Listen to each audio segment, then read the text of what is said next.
Well, a very good evening on, this will be my third load from the 14th of May 23. I've still got to one now. Well, I recorded this afternoon, late mid-afternoon, and from Crieff Road, Tesco. So I got out the house because, as I say, the sun was shining in against the windows, and I thought, to hell with this, I'll get out for a little gaze of the countryside. But at least those trees are looking a bit more cheerful than the last time I saw them. They've all sprung into leaf. Remember the night they were all asleep? Or appeared to be fast asleep. Well, look what's happened to them. They've all burst into life, and they're all got their new frocks on for the summer season. And they look very pretty indeed, I think. Very, very, very eloquent, some of these beech trees. I don't often refer to the beech trees as being manly. They're like the birch. They're very effeminate-looking trees, and hence why they're often referred to as the grandmother of the forest. So you can go and sit and chat with a beech tree, sit a little while at the bottom of a beech tree and share all your problems, and the beech tree will listen. It's listening to me just now, actually.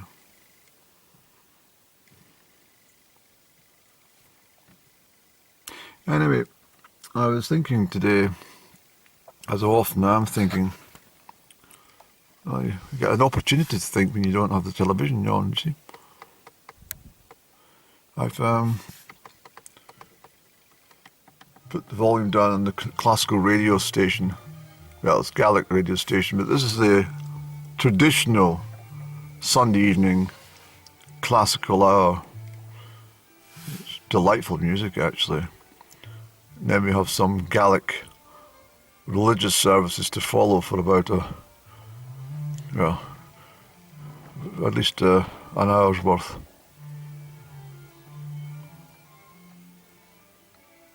But I didn't bring you out to listen to the Gaelic radio station. I was thinking just about music generally. And I was coming in the same road as this chap is, but I wasn't going quite as fast. And I was thinking about things and how we, all as individuals, we all have our own idea of what good music is.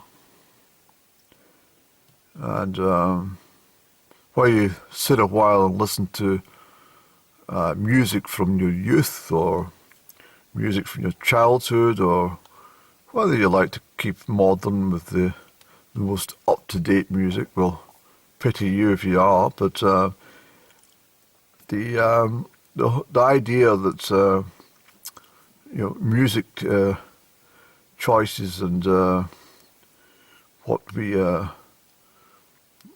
consider as good listening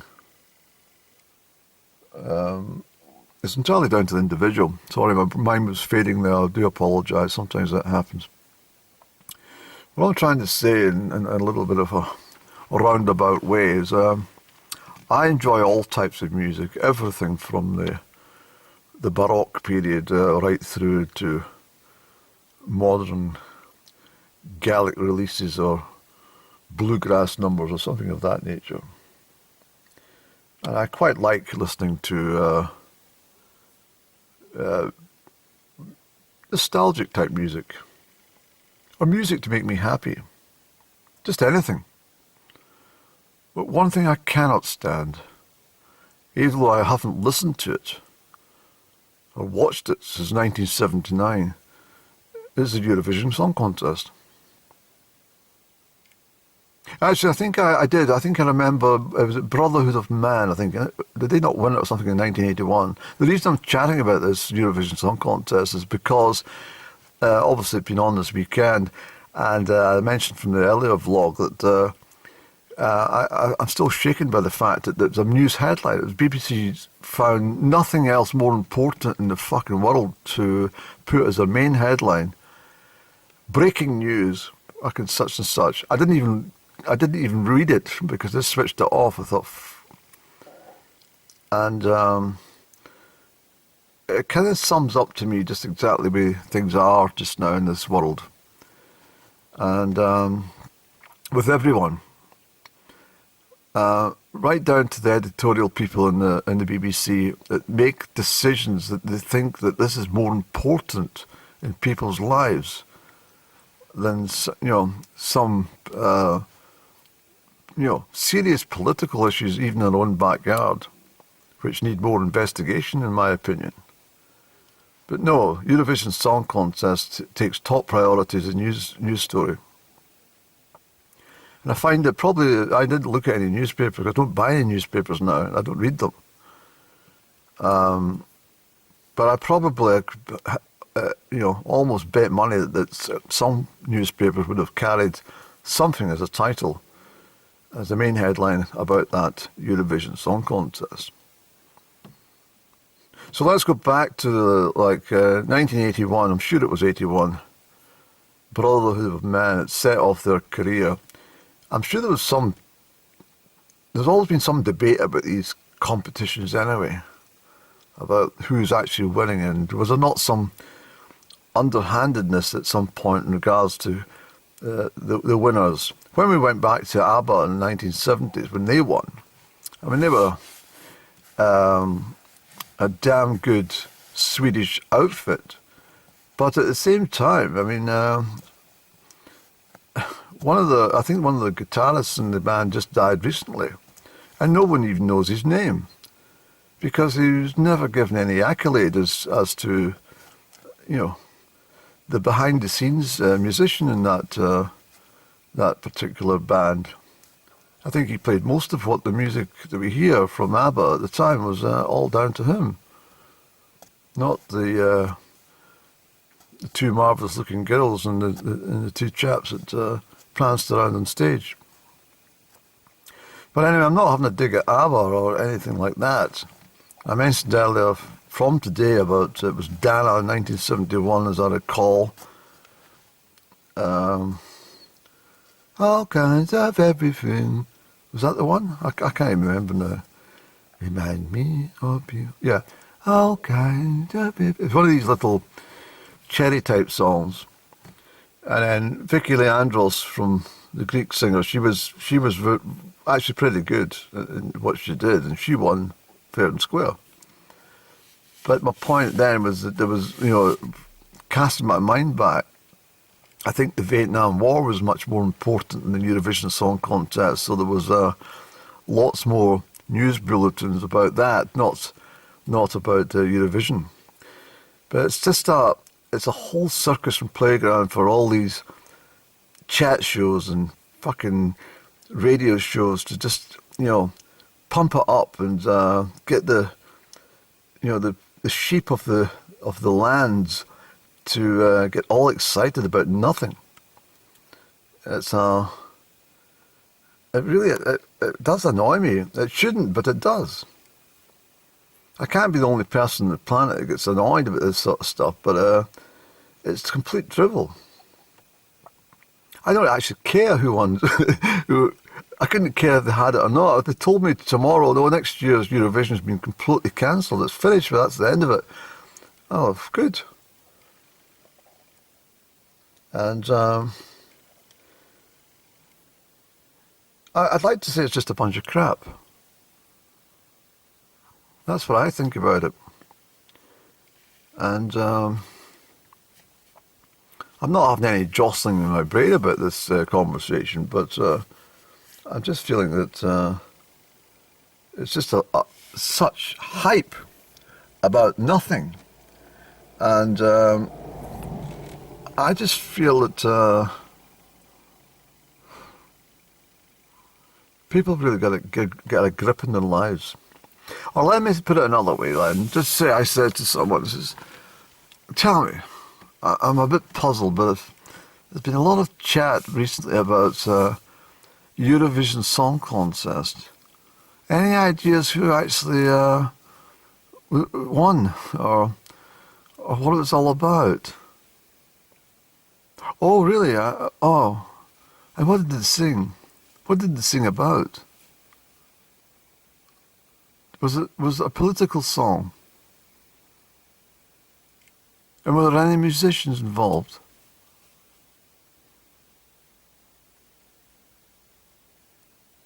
Oh, right, okay. Well, tell me something, please. Do you watch the Eurovision Song Contest every year? You do? For how long have you been watching it for? Really?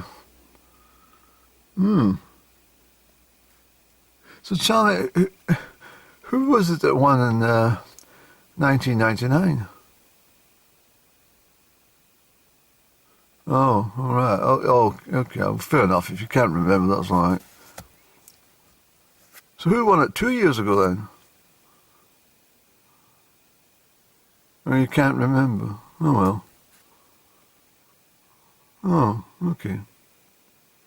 But anyway, rather than fucking rant on about the Eurovision Song Contest, I just thought about the music scene altogether and how it does change and how it affects people and stuff, you know, and how you can get drawn into the whole thing. I mean, I think back in the 1960s, for example, you know, the popular music was always sort of weepy type things, or with a happy sort of jingle with it. You know, it's always something sad with a jolly tune, like.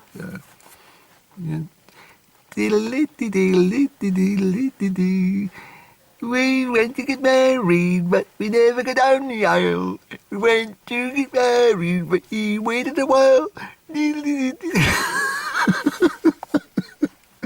then in the 1970s, it was all sort of fucking...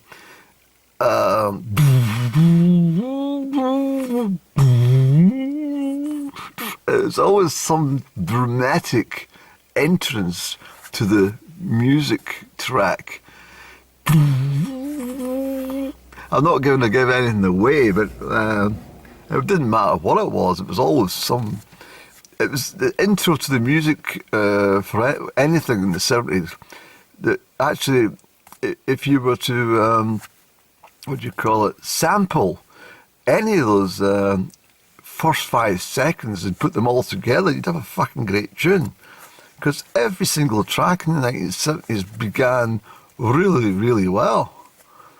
Whether it be Sweet or Slade or Alice Cooper or, you know, Nick Lowe or Susie Quattro or anything. It's always really great starting tunes. That's just a sample of, or just a handful of people I'm talking about. And then the 80s and then the 90s, all the fuck in the 90s, isn't it? And since then, I just switched off. I just can't believe. In my opinion, Oasis is a guilty party in this. They were, in my opinion at least, they were principally manufactured, probably by some government agenda to stop the what do you call it, the whole population, you know, surging towards electronic drum beats and raves and stuff, because I think that they had to find a way of stopping young people enjoying that music too much. So they introduced a couple of boring bastards wailing with a guitar, and it ruined everything. It just spoiled it. Have I talked about this before? Probably. But I certainly remember in jukeboxes and pubs and stuff, anyone who put Oasis on killed the night for everyone. And it just became fucking awful. And what else was it? Pulp and Blur. And it just became a dreadful music scene. And then it got worse and worse because of wailing, fucking moaning singers. with a guitar. At least the guitarists back in the 70s were fucking good. And they could actually sing as well. But it all went pear-shaped. And then we had fucking Spice Girls and I can't remember them all, but and then I think the worst of the lot, in my opinion, was when I just smashed up my fucking radio set, was when Amy Winehouse came on the go. I just thought it's the fucking end now. It's a tragedy for young people if that's what they call entertainment. It was just a moaning, wailing. I mean, I hope she's in heaven. I don't know where the hell she'd be, but I understand she died, or maybe she didn't die. I don't know, but it was just utter miserable fucking lyrics and wailing, moaning, groaning. Fucking cheer up, will you? Go for a walk. Go and do the dishes. Stop fucking moaning. And everything just changed. And now it's just it's just a absolute fucking mix and mash nowadays. And as soon as I hear that crap on the radio, it's not an age thing. I can promise you, it's just utter crap. I just switch it off. The volume goes down, or it gets switched off. And I mentioned before, I dare not go to any BBC radio stations apart from Radio Gaelic, because I can't understand a word they're talking about. And that way I don't get my brain fizzed. Although I do have to write to them. I've got a couple of small complaints in their Gaelic learning zone, which is on a couple of times a week. There's an ability, there's an opportunity to listen and learn Gaelic through this. But by the time you listen to it, you do go off your nuts. I do anyway. I switch it off because there's a little bit of, between every single phrase, there's this little tune you play.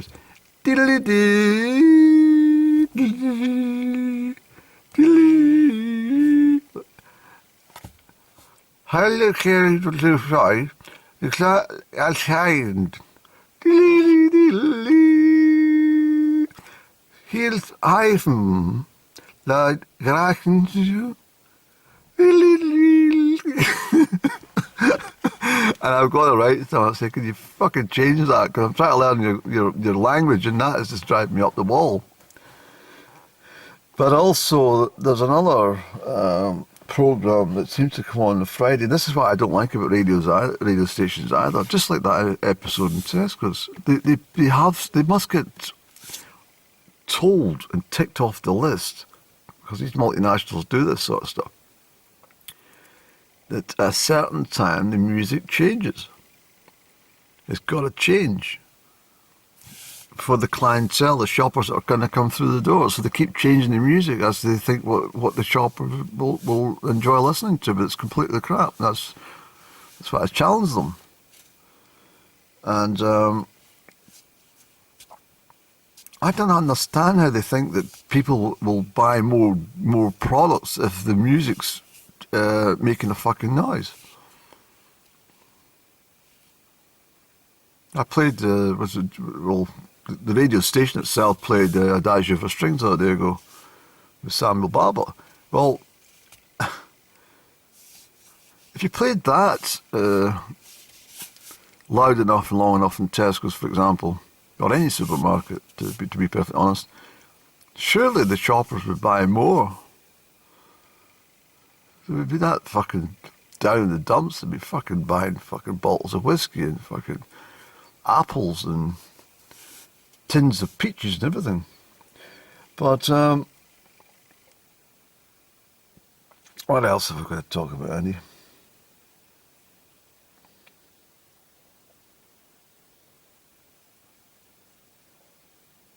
Yeah, and even like if you look back on some of the stuff that you used to find very humorous, um,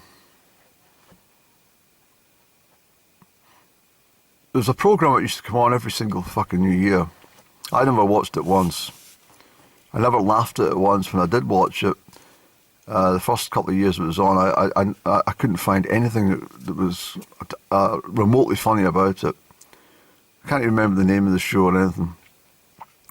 And every year they have it on, and I remember somebody was talking about it at work one day, and I says, do you actually find that funny? Like, oh, it's fucking hilarious, come on, it's brilliant. I said, well, I don't find it at all funny. I can't see anything amusing about it. There's just nothing funny about it at all. And I think I said to someone else, if you were finding anything partly about it funny, you'd have to have fucking lived about fucking 40 years ago. You have to be a grown adult about 40 years ago to enjoy it.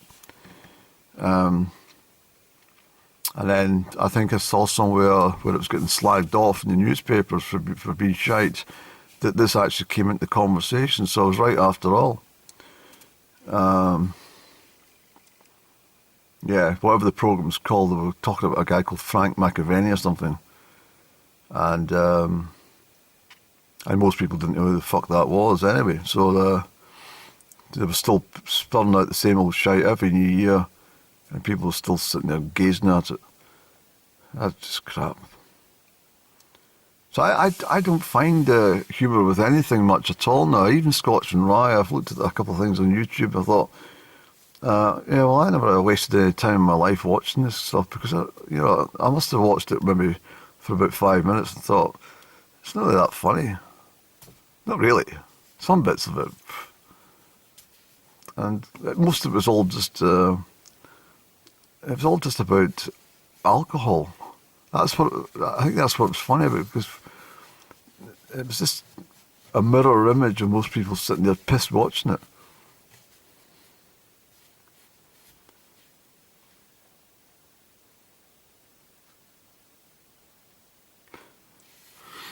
I'm not really bitter tonight, I'm just fucking stating what's coming out of my brain.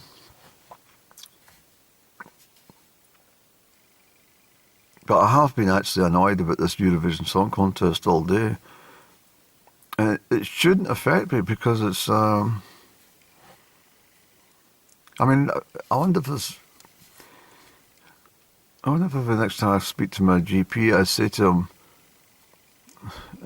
or her, anything improving, Andy, or Andrew, sorry, anything improving with you? Are you feeling a bit better? The sun's out, not? Yeah, it's all right, but what is it this time? It's a fucking Eurovision Song Contest. Did you not enjoy it? You didn't watch it, did you? I mean, you'd be in total despair if your own GP had watched Eurovision Song Contest. Or if you gone to speak to your psychologist or psychiatrist and you said, and you're sitting there and you said, I'm coming to my fucking end. What is it? What's wrong? It's the Eurovision Song Contest. We thoroughly enjoyed it, Andrew. You should have come round. Maybe you should have come round to ours to watch it.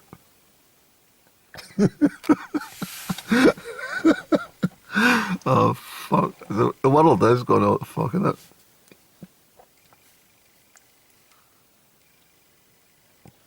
At least that tree over there is fucking listening. Look. I spotted them I thought, you know when you get your third eye on the go and you know that somebody's watching you. I realised it was this tree. That one over there. No one ever says hello to that tree. He's away in the corner on his own. Yeah, he's got a couple of friends next to him.